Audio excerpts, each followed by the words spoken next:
Just sit right back and you'll hear a tale of your faithful trip.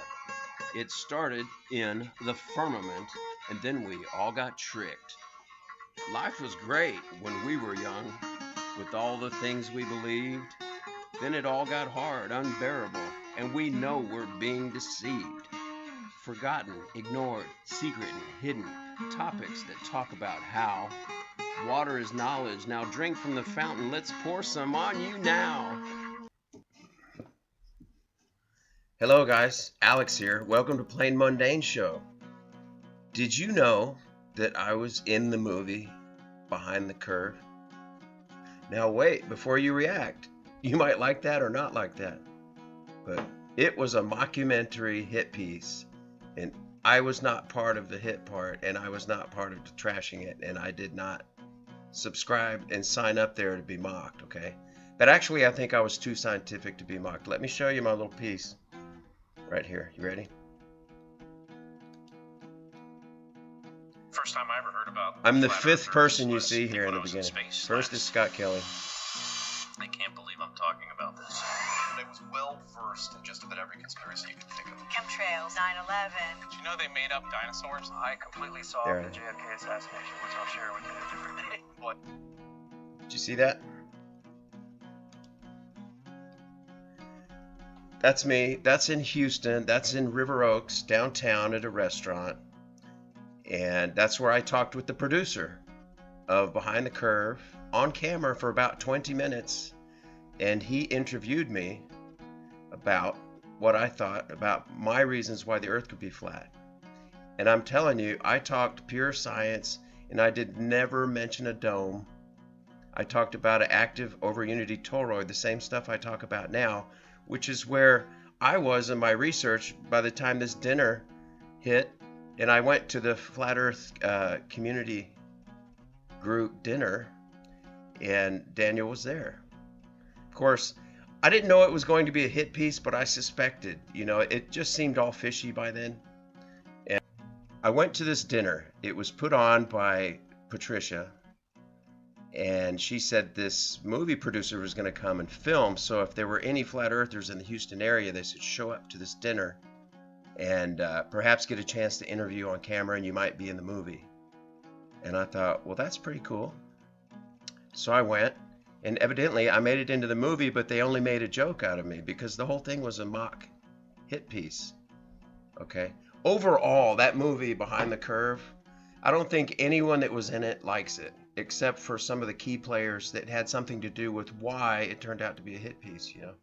If you've watched the movie Behind the Curve, you'll notice that there were two really big important scientific experiments. One that had to do with proving no motion on the earth with a delicate instrument, and the other one had to do with the light test through some holes across a body of water. Neither one of them worked in the movie, which I would ask you, if you've got an experiment that you're going to use to prove your theory on anything, and you have a movie producer coming to film you doing your experiment, aren't you going to want to have the experiment proven and have done it before, maybe? And have it repeatable so that you can do it on the spot, on the fly. As soon as the producer gets there and turns on the camera, you go, watch this. Bam! Wow! But no, it didn't. And to me, that shows that it was intentional and it was set up. Those people, they did that on purpose. They might not seem like it. They're still making money and they still have flat earth channels. But there's no way, you know, I come out of the corporate world, okay? Not to toot my horn, but if you look behind me, this degree up here in red, that's basically a liberal arts degree in anatomy and physiology. This blue one over here is a bachelor's in economics. And this gold one is international management, where I learned my third fluent language, Portuguese. I was already bilingual in Spanish and English. I've traveled the world. If you look at some of my obsequios, some of my souvenirs, I've been to about 60 countries. And if you want to see, that's not all of them. Where's my camera? Since I was 19 years old, these are my passports. This is just 4 passports, okay? One of them's green. I can't tell you why that one's green. I would have to kill you. I'm kidding. But look how fat that is. That has like 4 page extensions in it. And it's just ripping with visas. But the only reason I'm showing you this is I've been all around the world, probably 65 countries. I only count the ones that I had to leave the airport in and go spend the night in a hotel or somebody's house and actually have a meeting or a business meeting, you know. Which is why I don't count Japan, because I've never been out of the Narita airport. So let's get back to the story. The reason why I was at that dinner is because I've had my suspicions about flat Earth. You can't find any photographs of it that are legit from any vehicle that's claimed to have ever been in space taking a picture of the Earth.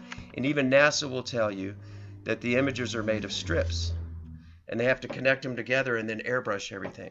And if you've seen the official NASA Big Blue Marble picture that changes every year, and the continent size change proportion, they get smaller and bigger, and the oceans change colors. And then you can actually see the Photoshop, like you're cut and paste, like the clown. I mean, not clown. Well, it could be the clone mode, where these clouds have been cloned over there.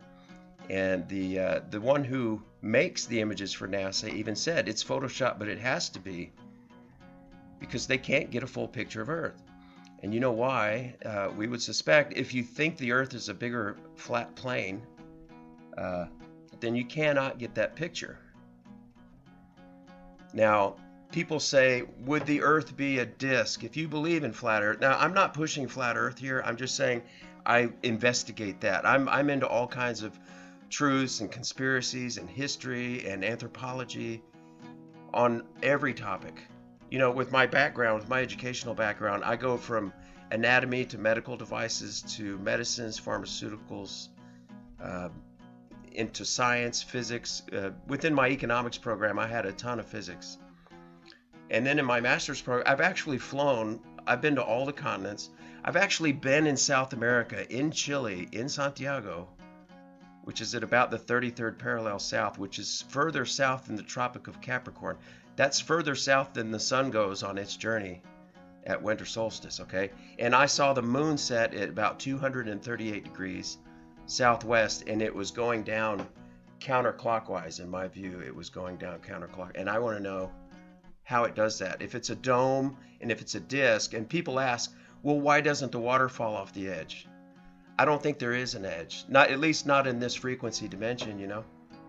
And the stars are much closer than we think they are. To get to them, you would have to know some other technology besides, I mean, come on, think about it. Just because someone invented a rocket doesn't mean we can use that for the next million years to get all over the universe. We're not going to be using rockets, folks. Come on. So if you don't believe we went to the moon, perhaps, you'll look into flat Earth. But anyway, when I got into this movie interview with this producer, I sat and told him about over-unity toroids, how the North Pole had a dipole going through it, and how it couldn't have been a dome because there are no electromagnetic fields that are dome-shaped. They're toroidal, and they can even be round. It doesn't have to be round. It could be a square, and you can still have toroids that are square. The round one is called a torus. That's the one that looks like a donut, but it does not have to be. All right, so I'm an open-minded mathematician with the science bias that likes to ask questions and likes to look for proof of things. I'm not the kind of guy that just says, you know what? I saw about 5 videos on this, and now darn it, I know the Earth is flat, and I'm going to go out and build some dome models and show that the ice ring is holding in the water. Ice floats on water, okay? There's no ice holding in the oceans on the flat Earth, okay? It's more of a basin. Think of it like your sink on your bathroom countertop. Water doesn't spill out of it unless you overflow it, but I guess we've got a set amount of water that circulates through our ecosystem, through the evaporation, through the sky, and back down into the basin. But we can't get to the edge. It's not allowed. And why do you have, what is it now, 58 countries that all have signed the Antarctic Treaty? If you actually look at the South Pole where it's supposed to be, where they show the pole of the flag, and you look at each country's image of the South Pole, they're all taken in different places. You can tell by the buildings in the background, the landscape, and what's around. They all look different. They're not all taken in the same spot. So where is the South Pole? And why would you have so many countries that have gone there, but they all agree that nobody's going to ever break that treaty, and nobody has tried? Anyway, what is down in Antarctica? Why are world leaders visiting Antarctica?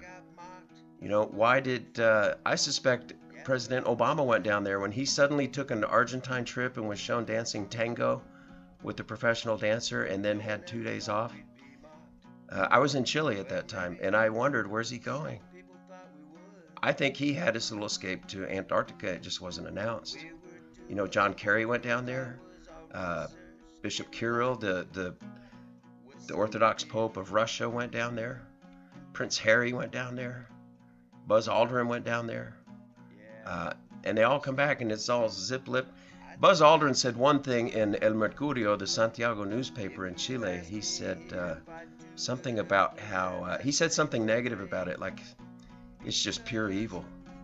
And then right after that, you saw him retract his statement and come out, like I think it was on Time magazine or somewhere, where he's all bearded and scruffy, and he's making the, I'm not going to do it right here, but he's making the ring around his eye with the 666 with his fingers. And I think they scolded him, and he had to recommit and show his loyalty for being someone in the know. So I don't know if you knew that. I just wanted to share this with you. I was in the movie Behind the Curve, but I did not talk about a dome. Now, since you stayed to the end of this video, right here in this spot, I tell you that I solved the JFK assassination. So if you want me to tell you, there were many, many shooters, and I can name 12 or 13 in all the different spots in the plaza that they were at. But the main shooter was sitting in the car with him and was on his left.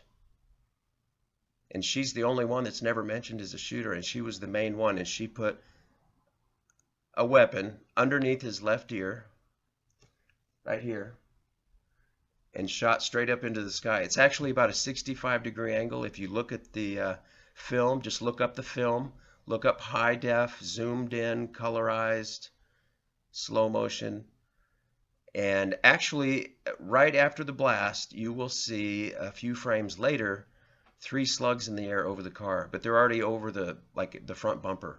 They're going forward over the car. That was her trajectory angle. So I think you know who I'm talking about. She is the only one that was sitting on his left in the car. And she was French, and she was trained, and she was France the month before that.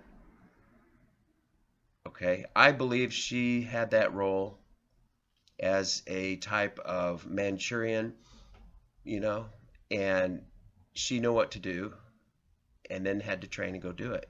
And I'm sure she didn't mind with all the rumors of the womanizing, you know, but that's who your main shooter is. So thank you for staying to the end of this video so that you know. And you know how I found that out? Because I remote viewed it as him in the car, and she did it to me. That's all I'm going to say here. My life is just wild. So hang in there and just wait until I put up another video, all right? Y'all have a great day. Bye. And please hit like, subscribe, and ring that bell. I'm out. Bye.